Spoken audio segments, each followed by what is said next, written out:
الحمد لله وكفى والصلاة والسلام على سيد الرسل وخاتم الأنبياء وعلى آله وأصحابه الأتقياء وبعد فأعوذ بالله من الشيطان الرجيم بسم الله الرحمن الرحيم إن الله وملائكته يصلون على النبي يا أيها الذين آمنوا صلوا عليه وسلموا تسليما اللهم صل على محمد وعلى آل محمد كما صليت على إبراهيم وعلى آل إبراهيم إنك حميد مجيد اللهم بارك على محمد وعلى آل محمد كما باركت على إبراهيم وعلى آل إبراهيم إنك حميد مجيد. محترم حضرات، اللہ تعالیٰ نے ایمان والوں سے یہ تقاضا کیا ہے کہ تم نے مجھ سے یہ دعا مانگنی ہے جس میں مجھ سے وہ راستہ مانگنا ہے جس راستے پہ چلنے سے انعام ہوتا ہے، اور جس راستے پہ چلنے سے اللہ کا انعام ہوتا ہے اس راستے پہ تم نے ایسا چلنا ہے کہ دائیں بائیں تھوڑا سا بھی نہیں ہونا، تب تم کامیابی کی طرف جاؤ گے. اور وہ چونکہ راستہ ان لوگوں کا ہے جو لوگ بھی اس راستے پہ چلے ہیں، ان پہ اللہ کا انعام ہوا ہے، نبی چلے ہیں، صدیقین، شہداء، صالحین چلے ہیں، ان پہ انعام ہوا ہے، تو تم نے ان کے طریقوں کو اپنانا ہے جن پہ اللہ کا انعام ہوا ہے، اور تم نے ان لوگوں کے طریقوں کو نہیں اپنانا جن پہ اللہ کا غضب ہوا، جو گمراہ ہیں، غیر المغضوب علیہم ولا الضالین.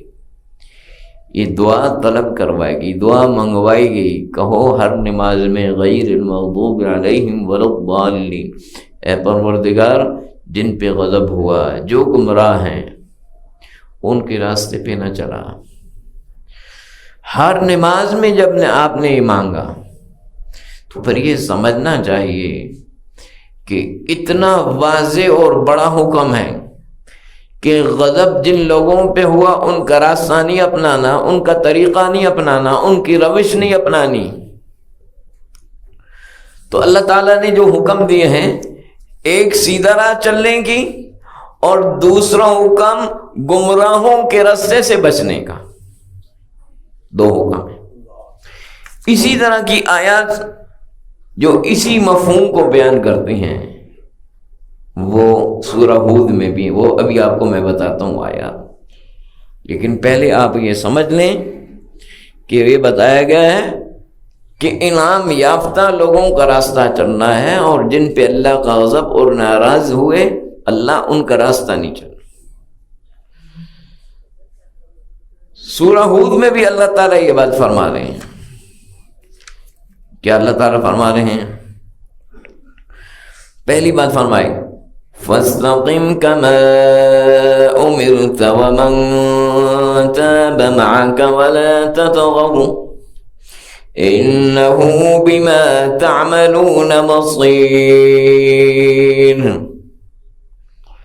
اگلا حکم وَلَا تَرْكَنُوا إِلَى الَّذِينَ ظَلَمُوا فَتَمَسَّكُمُ النَّارُ وَمَا لَكُم مِّن دُونِ اللَّهِ مِنْ أَوْلِيَاءَ ثُمَّ لَا تُنصَرُونَ. دو حکم ہیں. سورہ ہود کی آیت نمبر 113. پہلی آیت میں کیا حکم ہے؟ فَاسْتَقِمْ كَمَا أُمِرْتَ، اے میرے حبیب، اے میرے رسول، فَاسْتَقِمْ، آپ سیدھا سیدھا اس راستے پہ چلیں، کما امرت، جیسا ہم نے حکم دیا ویسے ہی چلیں. فَاسْتَقِمْ كَمَا أُمِرْتَ وَمَنْ تَابَ مَعَكَ، اور جو آپ کے ساتھ توبہ کی ایمان والے وہ بھی اس راستے پہ ایسے ہی سیدھا سیدھا چلیں جیسا حکم ہے. ولا تطغوا، اور دائیں بائیں نہیں ہونا، انہو بما تعملون بصیر، جو کچھ کر رہے ہو اے بندو میں دیکھ رہا ہوں۔ اس آیت میں سب کچھ بتا دیا کہ جیسا میں نے حکم دیا تم نے اس پہ چلنا ہے، اور اس طرح چلنا ہے جیسا حکم ہے۔ فاستقم کما امرت، اس کا مطلب ہر آدمی جس کو اللہ نے عقل دیا وہ یہ سمجھے گا کہ اللہ نے جس طرح حکم دیا اس پہ سیدھا سیدھا چلنا ہے۔ مطلب یہ ہوا کہ تم نے اس حکم سے دائیں بائیں ذرا نہیں ہونا، جیسا حکم ملا ہے ویسا چلنا ہے۔ یعنی تم نے اس پہ 30% نہیں چلنا، 50% نہیں چلنا، 70% نہیں چلنا، 100% چلنا ہے۔ جیسا حکم ملا ہے ویسا، یہ بندوں سے مطالبہ ہے۔ اب جو لوگ گنجائش نکالنے کی کوشش کرتے ہیں دین کے راستے میں، وہ یہ سمجھ لیں کہ اللہ بڑا واضح حکم دے رہا ہے۔ یہاں گنجائش والی بات نہیں ہے، بندگی ہے، اور 100% بندگی ہے۔ فاستقم کما امرت، میں نے جیسا حکم دیا 100% ویسا چلو، 100% ویسا چلو۔ رسول پاک صلی اللہ علیہ وسلم نے فرمایا مجھے اس آیت نے بوڑھا کر دیا ہے، مجھے اس آیت نے بوڑھا کر دیا ہے۔ ہم تو قرآن سنتے ہیں نا، سن لیتے ہیں، بس سن لیا، آپ پہ قرآن نازل ہوا اور آپ کو معلوم ہے کہ اللہ کی عظمت اور شان کیا، اور یہ کلام کس کا، اور حکم کیا ہو رہا ہے۔ ہمیں اتنا مضبوط اور اتنا پائیدار اور اتنا واضح حکم ہے، اس آیت نے مجھے بوڑھا کر دیا کہ حبیب صلی اللہ علیہ وسلم جیسا حکم ملے ویسا سیدھا سیدھا چلیں، کوئی گنجائش نہیں دائیں بائیں ہونے کی۔ صرف پھر ہم یہ سوچیں گے کہ صرف یہ رسول پاک صلی اللہ علیہ وسلم کو حکم ملا، نہیں، وَمَن تَابَ مَعَكَ، جو ایمان والے توبہ کر چکے ہیں، آپ کے ساتھ ایمان لا چکے ہیں، وہ بھی، ان کو بھی یہی حکم ہے۔ اچھا، یہ حکم تو مل گیا ہے، لیکن قرآن نے اس کے بعد پھر اگلی بات بھی بتا دی ہے، وَلَا تَطْغَوْا، وضاحت کر دی، ویسا چلو، لیکن اگلی بات بھی ہے کہ جس طرح ہم نے جو راستہ بنا دیا، جو لکیر کھینچ دی ہے، اس سے دائیں بائیں تم نے ایک بال برابر بھی نہیں ہونا۔ وَلَا تَطْغَوْا، یہ بھی حکم ہو گیا۔ آدمی کہتا ہے کہ ٹھیک ہے حکم تو ہو گیا لیکن کچھ کر لیں گے کچھ نہیں کریں گے۔ فرمایا اچھا تم کچھ کر لے گا کچھ نہیں کرے گا؟ اے بندے سن، انہو بما تعملون بصیر، جو تم کر رہے ہو وہ اللہ دیکھ رہا ہے۔ یہ تمہارے لیے بچنے کا راستہ نہیں ہے، نکلنے کا راستہ نہیں ہے۔ یہ کسی اور سے تم کر لو کہ کچھ اس کی بات مان لیں گے کچھ نہیں مانیں گے، میں تو ہر وقت تمہیں دیکھ رہا ہوں، تمہیں چلنا پڑے گا ویسے۔ ایک یہ حکم ہے، اس سے اگلی آیت تو یہ ہے، یہ کیا حکم ہے؟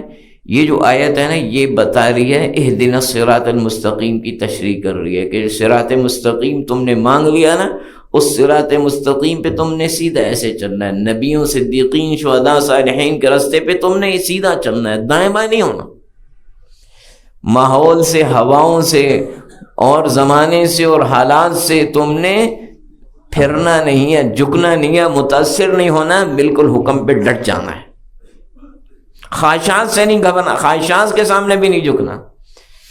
دوسرا حکم اگلی آیت میں، ایک تو سیدھا راستے پہ چلنا، دوسرا حکم جو ہے نا وَلَا تَرْكَنُوا إِلَى الَّذِينَ ظَلَمُوا، ظالموں کی طرف جھکاؤ بھی نہ کرو۔ ایک بات ہے کہ ظالم جو غلط کام کر رہا ہے، ظالم، ظلم کا مطلب ہوتا ہے ایک آدمی حد سے نکلا ہوا، اس کو ظالم کہتے ہیں۔ ظالم جو بھی حد سے نکلا ہوا ہے اس کو ظالم کہتے ہیں۔ تو جو ظالم ہیں اب وہ کون ہیں؟ وہی لوگ ہیں جو گناہ، اللہ کی نافرمانی کرنے والے ہیں، اس کی حکم عدولی کرنے والے ہیں، وہ لوگ ظالم ہیں۔ اللہ تعالیٰ نے اپنی حکم عدولی کو ظلم کہا. ان الذین کفروا وظلموا، یہ کفر و ظلم ہے. اللہ کے حکم سے پھر جانا یہ ظلم ہے، یہ حد سے نکلنا ہے. جو چیز حد سے نکل جائے وہ ظلم کہلاتی. ایک آدمی ظلم کر رہا ہے، ظالم ہے، آپ اس کے ساتھ شریک ہو گئے ظلم میں، یہ تو بہت اونچے درجے کا جرم ہے. آپ بھی ظالم بن گئے، ظالم کے ساتھ شریک ہو گئے تو ظالم بن گئے. لیکن دوسری چیز ہے ظالم کے ساتھ ظلم میں شریک نہیں ہیں، لیکن اس کے طرف میلان ہے، جھکاؤ ہے، یا جو وہ ظلم کر رہا ہے اس پہ آپ راضی ہیں. اس کو کہتے ہیں جھکاؤ، اس کو کہتے ہیں میلان. اللہ تعالیٰ نے اس جھکاؤ اور میلان سے بھی منع فرمایا ہے. فرمایا وَلَا تَرْكَنُوا إِلَى الَّذِينَ ظَلَمُوا، ظالموں کی طرف تمہارا جھکاؤ بھی نہیں ہونا چاہیے، ظالموں کی طرف تمہارا میلان بھی نہیں ہونا چاہیے. الرکون، رکون کا مطلب امام ابو العالیہ نے بیان فرمایا رضا، یعنی جو ظالم کام کر رہے ہیں ان پہ راضی ہو کے ٹھیک ہے. میں ان کے کام کو ٹھیک بھی نہیں سمجھنا. اگر ان کے کام کو تم نے ٹھیک سمجھا تو یہ ان کی طرف تمہارا میدان ہے اور میں نے اس کو منع کیا ہے. وَلَا تَرْكَنُوا إِلَى الَّذِينَ ظَلَمُوا وَلَا تَرْضَوْا أَعْمَالَهُمْ، اس کا میں ان کے کاموں پہ راضی نہ ہو کہ وہ ٹھیک کر رہے ہیں. ابن عباس رضی اللہ عنہ اس کا مطلب فرمایا وَلَا تَمِيلُوا إِلَى، ظالموں کی طرف تمہارا میلان نہ ہو، ایسا نہیں کرنا. وَلَا تَرْكَنُوا إِلَى الَّذِينَ ظَلَمُوا مطلب کیا ہے؟ اس کا ایک مطلب ابن زید رحمۃ اللہ علیہ نے فرمایا، اس کا مطلب امام طبری نے ذکر کیا. قرآن نے کہا وَدُّوا لَوْ تُدْهِنُوا فَيُدْهِنُونَ، یہ کافر چاہتے ہیں نبی صلی اللہ علیہ وسلم آپ تھوڑے سے ان کی دین کی باتوں کو اپنا لیں، اندر سے تو سمجھے غلط ہے لیکن کچھ ان کی باتیں اپنا لیں اور یہ آپ کی کچھ باتیں اپنا لیں گے. سمجھ میں آ گئے؟ یہ مفاہمت دینی فہمہ ہے، ایسا نہیں کرنا. وَدُّوا لَوْ تُدْهِنُوا فَيُدْهِنُونَ، یہ چاہتے ہیں کہ آپ غلط تو سمجھیں لیکن ان کی باتوں کو اپنا لیں اور یہ بھی آپ کی کچھ باتوں کو اپنا لیں. فرمایا ایسا نہیں کرنا. اس کا مطلب یہ بھی بیان کیا کہ ایسا نہ ہو کہ وہ جو کام ہے وہ کر رہے ہیں اور تم ان کو برا نہ سمجھو، ان پہ نکیر نہ کرو، روک ٹوک نہ، ان کو غلط نہ سمجھو. ایسا نہیں ہونا چاہیے. وَلَا تَرْكَنُوا إِلَى الَّذِينَ ظَلَمُوا، یہ بات سمجھ میں آ گئی. اب اگلی بات سمجھیں.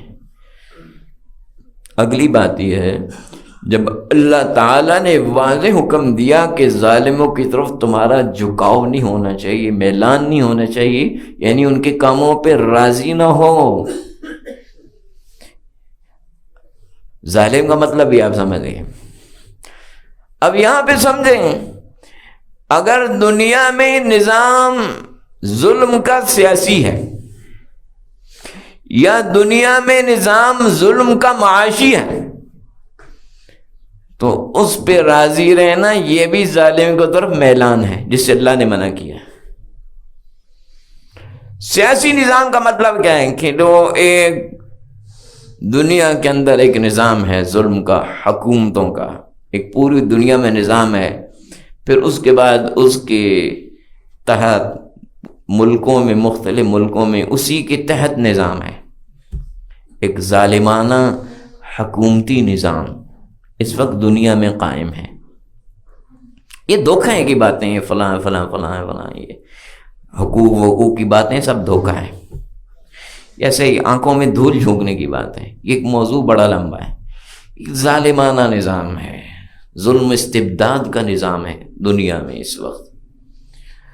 حق کو پنپنے نہیں دیا جاتا، حق کو اٹھنے نہیں دیا جاتا، حق کو روکا جاتا ہے. یہ دنیا میں ظلم کا نظام. آج آپ دیکھ لیں دنیا میں، آپ کسی ملک میں حق پہ کھڑے ہو جائیں، ساری دنیا مل کے اس کو مارنے آ جائے گی. پوری دنیا کا اتحاد ہو جائے گا اس کو مارنے کے لیے۔ دنیا میں ایک ظلم کا نظام ہے، پھر آگے دوسرے ملکوں میں بھی اس کی پیروی میں وہی ظلم کا نظام چل رہا ہے۔ فرمایا یہ جو ظلم کا، اس سے مطلب ہوتا ہے کہ جو ظلم کا نظام دنیا میں اس پہ بھی راضی نہیں ہونا۔ وَلَا تَرْكَنُوا إِلَى الَّذِينَ ظَلَمُوا۔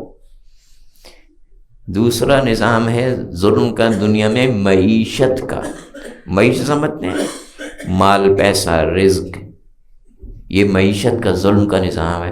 اس وقت جو دنیا کے اندر مہنگائی ہو رہی ہے یا دنیا کے اندر غربت ہو رہی ہے، اس کی وجہ قطعاً یہ نہیں ہے کہ دنیا میں وسائل نہیں ہیں۔ وسائل اتنے ہیں کہ حد نہیں۔ ہمارے ملک میں اتنے وسائل ہیں، اتنے ذخائر ہیں، اتنی چیزیں ہیں کہ حد ہی نہیں ہے۔ دنیا کا امیر ترین ملک بن سکتا ہے۔ دنیا میں وسائل اللہ نے رکھے ہیں، کائنات بنانے والا رب ہے۔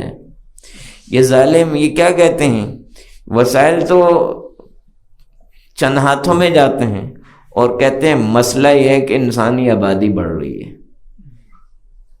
وسائل نہیں۔ وسائل تو بے انتہا ہیں، وسائل تو بے انتہا ہیں۔ اب کیا ہے، یہ بھی دنیا میں ظلم کا نظام ہے کہ انسانوں کو کم کرو، انسانوں کو ختم کرو۔ رب نے انسان کو پیدا کیا ہے اور رب کا یہ حکم ہے، جب اس نے پیدا کیا، رسول پاک نے فرمایا تزوج الولود الودود، ان عورتوں سے شادی کرو جن سے تمہارے بچے زیادہ پیدا ہوں۔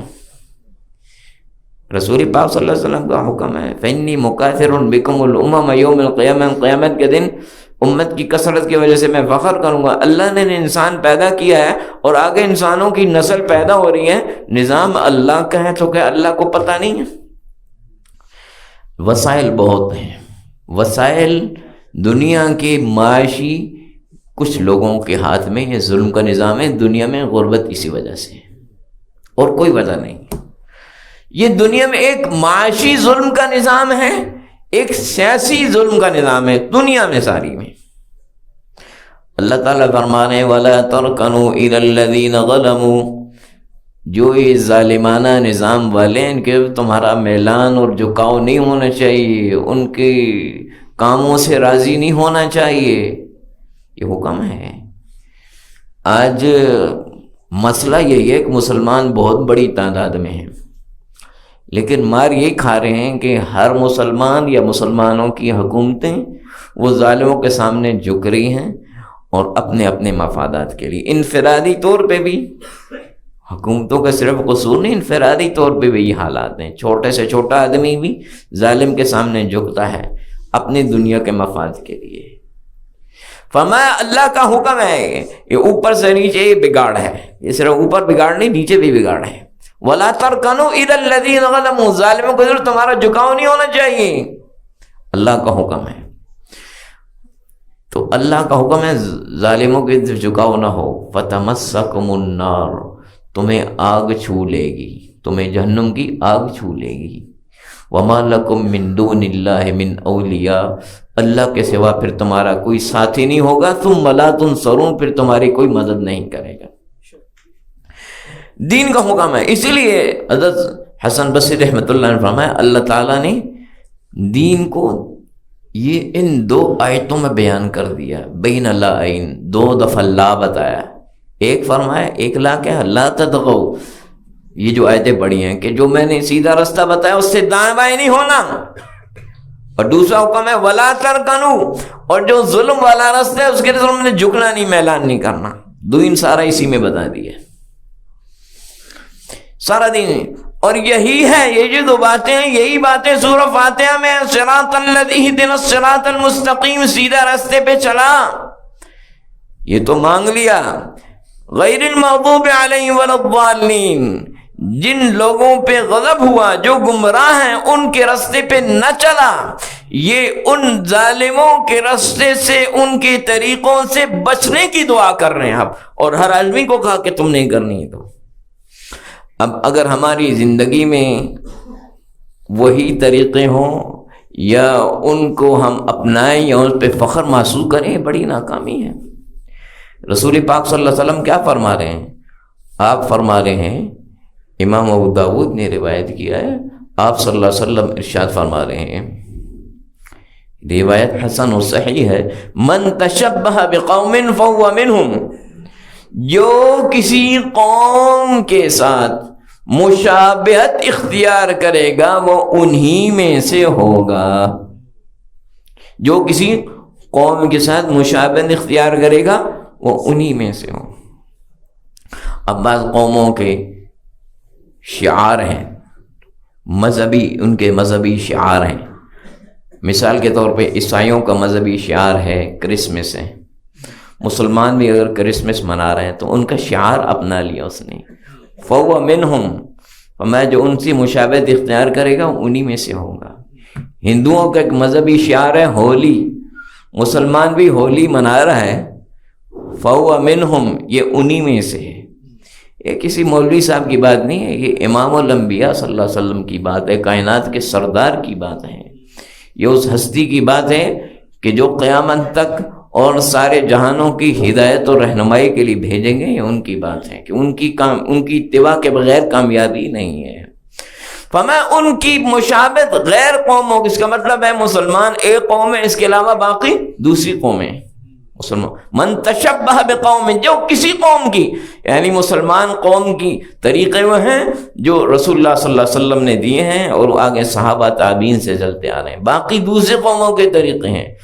اس لیے اس کی تشریح میں جو محدثین نے، امام منداوی میں القمی نے یہ فرمایا کیا ہے، اس کا مطلب یہ ہے کہ جو آدمی ان کے طریقوں کو اختیار کرے، ان کے بزیہم وصار بسیرتہم وہدیہم فی ملبسہم وبعض افعالہم، کہ جو آدمی غیر قوموں کے یعنی مسلمان قوم کے علاوہ دوسری قوموں کے طریقوں کو اختیار کرے گا، لباس کے اندر، فیشن کے اندر، کاموں کے اندر، باقی چیزوں کے اندر، کیا فرمایا، فَهُوَ مِنْهُمْ، وہ انہی میں سے۔